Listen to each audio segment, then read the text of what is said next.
You smell vinegar first, sharp, sour, clinging to the back of your throat like bloodied iron. Then the soot, wood smoke drifts through the bathhouse tiles, above you mixing with crushed rue and the animal musk rising from the wet floor. The room is low lit, windowless. You're not supposed to be here. In the dim alcove, a bowl rests atop a brazier. Oil hisses against copper. Something small and skinned floats within it. A lizard, its tail cleanly severed. You do not speak. You listen. The woman before you has no name you are allowed to use. She is neither slave nor citizen, yet she owns the room.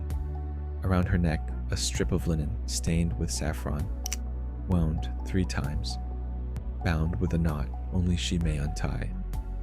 A sigil, a contract, a warning. She crushes seeds in a shallow mortar, something bitter, something ancient.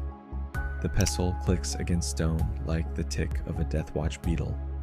Outside, the Roman world rots. It is the year 405. Bordeaux sleeps under the shadow of 2 crumbling empires, the Christian one above, the pagan one below. One speaks in sermons, the other in secrets. You were born to one and now, by desperate need, summoned to the other. You are not sick, but your wife is unfaithful. Or perhaps you are only afraid. She lifts her hand, not to strike, not to bless, just a gesture, and you kneel. The air trembles slightly with the muttering of an old spell, one not in Latin but older still. A tongue from the soil, from somewhere before books. The lizard's tail lies coiled on a linen square beside you. Sperma ilias mulieris, she says. You nod.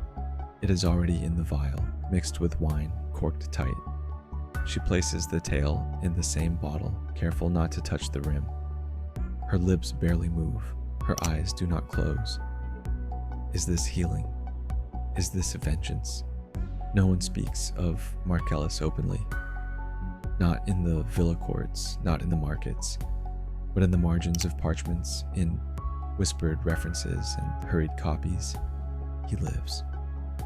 A magistrate of medicine, Roman in office, pagan in blood. His de medicamentis spreads in secret. He wrote it not for scholars, but for men like you. Frightened, powerless, sleepless. You heard he once served in Trier. You heard he walked to the edge of madness. You heard he healed an entire village of scrofula with only prayer and paste. But most of all, you heard that he knew the other ways, the hidden paths between herb and incantation, between medicine and magic. And here you are, holding a bottle you must never break. If the glass is lost, the woman murmurs, her fidelity is unbound. You nod again, but your hand is slick with sweat. The bottle is warm. You can feel the tail inside, shifting like a dream in brine. From outside the thick walls, a bell chimes once. Late, and as the shadows lengthen over the brazier's flame, just know, stories like this don't rest easy. If you wish to follow their echoes, leave your mark. Like, subscribe, return. You walk the streets of Bordeaux as though they might vanish beneath your feet. Rain falls in a fine sheet, not heavy enough to clean the stone, just enough to turn ash into mud. The alleyways smell of animal fat and dying laurels. Nothing is new. Even the voices seem older now. When did it begin, this fear? Was it when your wife stopped singing in the baths? When her bracelets no longer matched? When she called your name without warmth? Or is it your own shame you seek to cure? Marcellus would not judge. He wrote plainly, sometimes even crudely. For a man whose desire fails, he prescribes crushed lamprey with wine. For boils on the testicles, a paste of lentils and goose fat. For a wandering womb, a cloth soaked in rue, laid upon the navel under the moon. But for fidelity, for love that strays, he offers the tale. tail of a green lizard severed alive, kept beside the seed, stored in silence. The ritual is not yours. It is older than you, perhaps even older than him. What gives the spell its weight? The object or the belief? The woman told you to bury the bottle under your bed, to turn it every new moon, to never let the cork dry. Each act a tether, a thread in a net you weave from superstition and salt. You do as you're told. Your wife does not change. Yet she looks at you differently now, not lovingly but warily, as though she too has heard the bottle move in the night.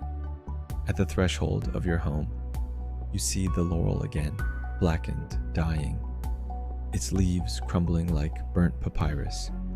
You planted it last spring. She never liked it. Said it smelled like old gods. Now even the gods have left you. Inside, she sleeps, her hands curled as if to ward off something unseen. You lie beside her, but do not sleep. You listen for the bottle beneath the bed. You wait for it to rattle, for the tail to twitch, for the ritual to work. Does magic linger in the flesh or only in the mind? The rain thickens. Somewhere down the road, a slave is flogged for theft. You hear the lashes in the silence between your thoughts. 10, 15, then only weeping. You close your eyes, and then a soft sound, glass on stone. You do not move. You only breathe, shallow, silent, waiting. Something has shifted. Not in the house, in you. What happens if the bottle breaks? You do not sleep. You do not pray. You wait. And as the bottle lies beneath you, sealed, silent, sacred, you wonder who truly owns the spell and who has already been cursed. The third morning you wake to find the bottle warm. You do not touch it, not yet. But you feel the heat bleeding through the stone beneath your bed, as if a coal had been left smoldering overnight. Your wife is already gone. The shutters are open. The laurel tree is bare, and the house no longer smells of her. Instead, it smells of vinegar and oil, of sage crushed underfoot, of something metallic, stale, and rising, not from the kitchen, but from the walls themselves. You rise slowly. Every sound feels distant. A bell tolls in the basilica. Hooves clatter in the forum. The butcher shouts for coin, but none of it reaches you, not truly. You are listening for something else now. The sound of the bottle. You kneel. The stone floor is cold, but your hands are warm. You reach beneath the bed, careful, reverent, and your fingers find the glass. Still intact, still sealed, still warm. You lift it to the light and stare. The tail floats, limp but intact, twined with a thread of hair you do not remember adding. The contents swirl slightly, responding to nothing. No wind, no hand. It moves on its own. The incantation she gave you still echoes faintly in your memory. Fidelitatem hic recludo, semper, semper, redire. Fidelity, sealed, to return always. But what if the ritual worked? What if she has not left, but remains only in body, not soul?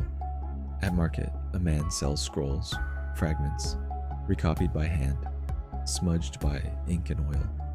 You do not know his name, but he wears a rusted pendant bearing the chiro, and a ring carved with an older symbol, a crescent moon beneath a three-pronged staff. You hand him 5 denarii. He gives you a copy of De Medicamentis. Not the full work, only certain leaves. The remedies are stranger than you imagined. For a man struck dumb by grief, the ashes of a red mouse, burned with bay laurel blown into the mouth. For the wandering of a woman's womb, lizard bile, rosemary, and prayers to Minerva whispered into the left ear. To stop lust in a youth, nymphea root soaked in vinegar. taken for 10 days under the waxing moon. You read each recipe as if it were confession.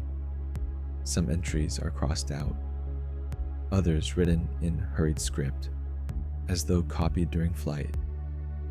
One mentions a boy, turned eunuch by mistake. Another speaks of a husband poisoned with mistletoe because he would not lie still. They are not medicine, they are decisions. Each entry a crossroads, each bottle a tomb. You close the scroll and something cold touches your spine. You are not alone. Across the square, half hidden beneath a canopy of drying fish, stands a woman you do not recognize. Her eyes never leave you. Her wrists are wrapped in white wool, stained at the cuffs with yellow. Not laundered, prepared. She knows what you carry. That night, your wife returns late. Her hands are stained with what she will not say. She speaks little, sleeps quickly. You lie awake. Your heart beats fast, but not with love. You are afraid. Afraid of what she is. Afraid of what you have made her. You reach beneath the bed and lift the bottle once more. The cork is sealed, but the contents are no longer still. They pulse. A slow, deliberate movement, like breath, like thought. You set it down and do not sleep. On the 5th day, you return to the woman with no name. You bring her the scroll, the bottle, your silence. She examines neither. Instead, she lights a candle, thin, black, wrapped in twine, and begins to chant. Not in Latin, not in prayer, but in the same tongue she used before. This time it is not beautiful. This time it is raw, torn, spoken from a place deeper than blood. She hands you a bone no larger than your thumb. It is scorched at one end, carved with lines you cannot read. A relic, she says, to keep your soul from splitting. You do not understand. She does not explain. Every spell has its echo, she says, and every bond has its cost. You take the bone, you feel its weight, you feel its warmth. Or is that yours? You do not ask her what happens if the bottle breaks. You already know. In the records of the city, under the rolls of illness and burial, there is mention of a man from the quarter near the Laurel Baths. Age unknown, name redacted. Died without wound or witness. Cause unclear. Beside his name, a note. Glass found beneath the bed. Intact. Contents unknown. You do not know if that entry is yours or someone else's. But the echo it leaves feels familiar. She watches you now, not the woman, your wife, in daylight, in silence, in shared rooms that no longer share warmth. She does not speak of the bottle. You do not speak of the dream, because that's what it is now, isn't it? You dream of her walking away. You dream of her laughing with someone else. You dream of her eyes gone hollow, her breath shallow, her voice echoing in words you did not teach her. You wake. She sleeps, or pretends to. The bottle is still there, still sealed, still warm, but the tale has turned black. And now you ask yourself, when does a remedy become a curse? And if the spell worked, what else has it bound?